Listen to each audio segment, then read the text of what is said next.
그럼 계속해서 2024 건강보험 이렇게 바뀐다 세 번째 보도록 하겠습니다. 네. 여기 병원에 입원하고 있는 모습이 보이는데요. 아무래도 수명이 연장되면서 이런 경우가 많아지는데 메디컬 푸어는 그만 재난적 의료비 지원을 확대해준다. 이건 어떤 내용인지 이번에도 화면으로 준비해봤습니다. 함께 보시죠. 여보, 왜 그래? 어디 많이 아파? 세상에, 온몸 불똥이네. 네, 여보세요? 거기 119죠? 어느 날 고열에 시달리다 실신의 병원에 실려간 나어질 씨. 나어지 씨, 아무래도 급성 혈액암인 것 같습니다. 네? 급성 혈액암이요? 아니, 그럼 우리 남편은 어떻게 되나요? 다행히 저혈모 세포 이식을 받으면 되긴 되는데 그게 비용이 만만치가 않습니다. 급성 혈액암 진단을 받게 되고 수술비도 만만치 않았는데요. 여보, 아무래도 우리 형편에 이런 수술은 무리인 것 같아. 여보, 그게 무슨 소리야? 어떻게 해서든 당신 수술은 받아야지. 그치만 수술비가 어마어마한데 우리한테 무슨 여윳돈 있는 것도 아니고. 일단 당신 수술부터 받자. 사람부터 먼저 살아야지. 결국 수술을 받게 되는데 아니, 이게 다 얼마야? 저봐, 수술비, 병실비, 진료비, 간병비까지 총 3,300만 원? 세상에, 이를 어째. 다행히 수술은 성공적으로 마쳤지만 눈앞이 캄캄해지는 병원비 명세서 어려운 형편의 큰 병으로 수술까지 하게 된 나어질 씨. 어마어마한 병원비는 어떻게 해결해야 할까요?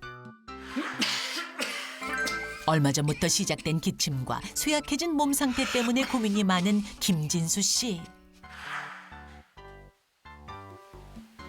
세상에, 몇 달 사이에 10kg를 빠졌잖아. 엎친 데 덮친 격으로 급격한 체중 감소까지 나타났는데요. 이게 웬 피야? 아무래도 안 되겠어. 그 CT 결과 폐암 말기입니다. 네? 제가 폐암 말기라고요? 검사 결과 폐암 말기 진단을 받은 김진수 씨. 그 다행히 환자분이 맞는 그 표적 항암 주사가 있긴 한데 정말요? 저 살 수 있는 건가요? 근데 그게 비용이 좀 비쌀 텐데 괜찮겠습니까? 일단 치료 받겠습니다, 선생님. 비싼 치료비에 걱정이 앞섰지만 결국 항암 치료를 감행하는데요. 한 달 치료비가 500만 원? 넉 달 사이에 2천만 원이 날아가게 생겼네. 하지만 어마어마한 치료비를 감당하기엔 역부족이었는데요. 폐암 말기 선고를 받은 김진수 씨. 살기 위해선 항암 주사를 맞아야 하지만 높은 금액에 큰 부담감을 느끼는데 이를 어찌해야 할까요? 실제로 이렇게 과도한 의료비 지출로 인해서 경제적인 어려움을 겪는 가구가 적지 않습니다. 그래서 이런 분들을 위해서 의료비 부담을 덜어주는 제도가 있죠. 장 부장님. 네, 그렇습니다. 바로 재난적 의료비 지원 사업입니다. 이 사업은 소득에 비해서 병원비가 많이 나와서 경제적 어려움을 겪는 가구에 의료비 일부를 지원하여서 치료를 포기하지 않도록 지원하는 사업이라고 보시면 됩니다. 그런데 누구나 다 그 지원해주지는 않을 것 같고 어떤 분들이 대상일까요, 부자님? 네, 이 대상이 되기 위해서는 질환, 소득, 재산, 의료비 부담 요건 이렇게 네 가지가 모두 충족이 되셔야 합니다. 질환 같은 경우는 모든 질환이 대상인데 단 동일 질환별로 합산해서 지원해야 되고요. 또 질환 특성을 고려해야 되는 치과나 한병병원, 정신병원 같은 경우는 저희가 개별심사 제도를 통해서 선별 지원하고 있습니다. 소득 같은 경우는 가구원의 소득이 기준 중위 소득 100% 이하인 경우에만 그 대상이 되시는데요. 그 표를 한번 보시면요. 이 기준 소득 같은 경우는 저희가 현재 납부하고 계시는 보험료를 기준으로 결정이 됩니다. 이때 네. 가구원 수에 따라서 이 보험료가 다르잖아요. 네. 그래서 지금 그 보험료 기준표를 참고하시면 될 것 같고 만약에 기준 종이 소득 100% 초과 200% 이하인 가구도 있을 수 있잖아요. 이런 경우에는 저희가 그 개별 심사 제도를 통해서 선별로 지원을 하고 있습니다. 또한 재산 같은 경우도 저희가 가구원의 재산을 따져가지고요. 그 재산세 과세 표준액 7억 원 이하인 가구에 저희가 지원을 하고 있습니다. 마지막으로 의료비 부담 수준 같은 경우는 그 내가 낸 그 병원비 총액이 그 가구 소득별로 일정 금액을 초과해야 하는 경우에 지원 대상이 된다고 보시면 됩니다. 네, 의료비 부담이 크게 다가오는 분들에게는 담비와 같은 소식이라고 할 수 있을 것 같은데요. 그렇다면 재난적 의료비 지원사비 올해 확대가 됐나요, 이미? 네, 맞습니다. 그 2023년도에 더 많은 국민에게 혜택을 드리기 위해서 그 지원 제도가 많이 완화되었다고 보시면 됩니다. 그 표를 보시면 대상 질환 같은 경우는 기존에는 외래기업 같은 경우는 중증 질환만 가능했었잖아요. 네. 이것이 올해는 모든 질환으로 확대됐습니다. 단지 동일 질환별로 합산해서 지원을 해드리고 있고요. 의료비 부담 수준 같은 경우는 연소득에 본인 부담 의료비가 15% 초과인 경우에 저희가 혜택을 드렸는데 이것이 10% 초과인 경우로 기준이 완화되었습니다. 네. 재산 같은 경우도 가세 표준에 5억 4천만 원 이하인 경우에 혜택이 됐는데 이게 7억 원 이하로 완화가 되었고요. 지원 금액 같은 경우는 연간 3천만 원에서 5천만 원으로 확대가 되었습니다. 그 재난적 그 의료비 그 지원금을 신청하려면 어떻게 해야 할까요? 이 절차가 복잡하거나 까다롭지 않을까요? 네, 두 가지 방법이 있는데요. 하나는 입원 중에 신청하시는 방법이 있고 퇴원 후에 신청하시는 방법이 있습니다.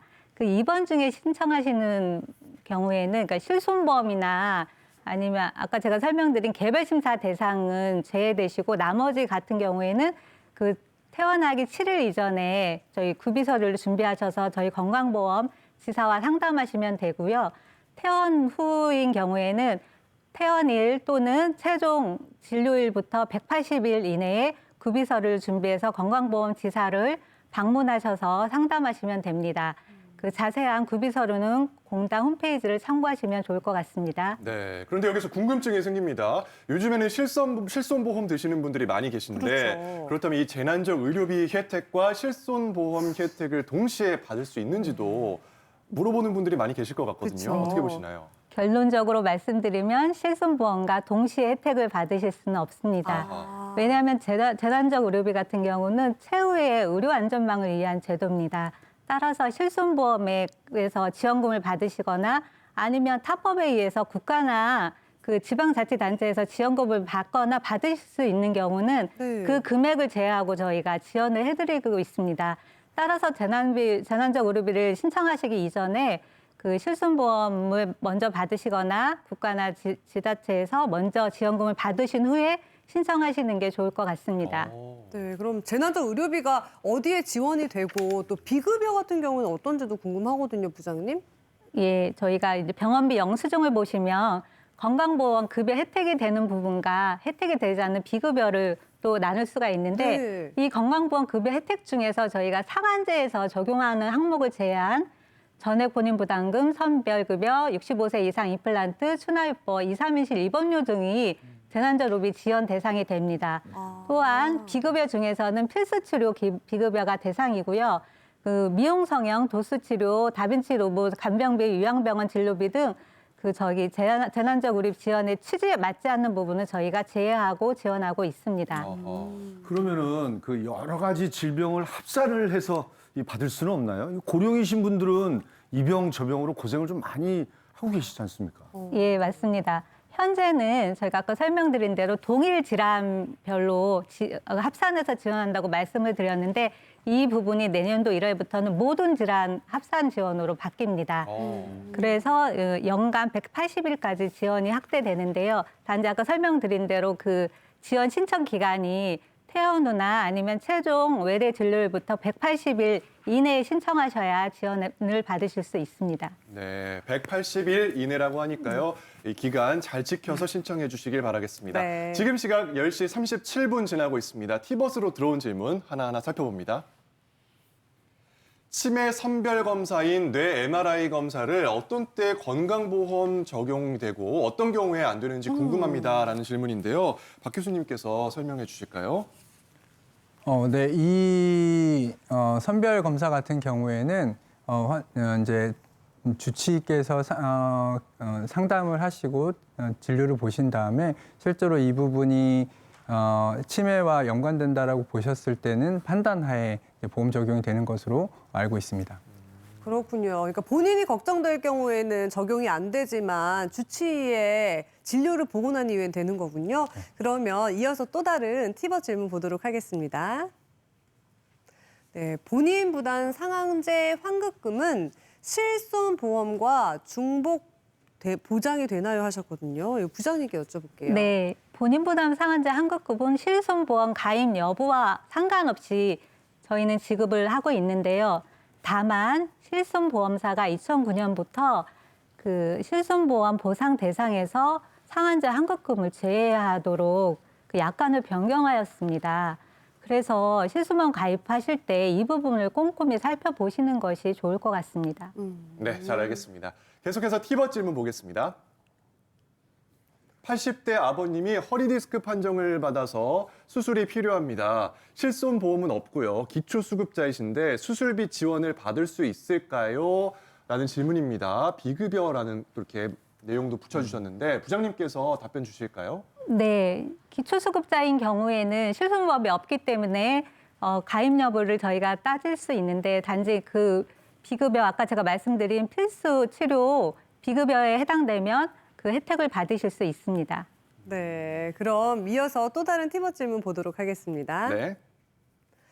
재난적 의료비는 1년에 한 번만 쓸 수 있나요 하셨거든요. 내년부터는 180일 요 얘기는 해주셨는데 1년에 한 번만 쓸 수 있는 건지 횟수 제한도 궁금합니다. 부장님. 재난적 의료비 횟수 제한 없습니다. 지금 현재는 동일 질환별로 180일 지원한다고 했는데 큰 병이 예를 들어서 2번 걸리셨을 경우 있으실 거잖아요. 그러면 질환별로 혜택이 됩니다. 단지 그 혜택 기간이 170일 이내에만 된다는 얘기지 한 번만 해당되는 경우는 아닙니다.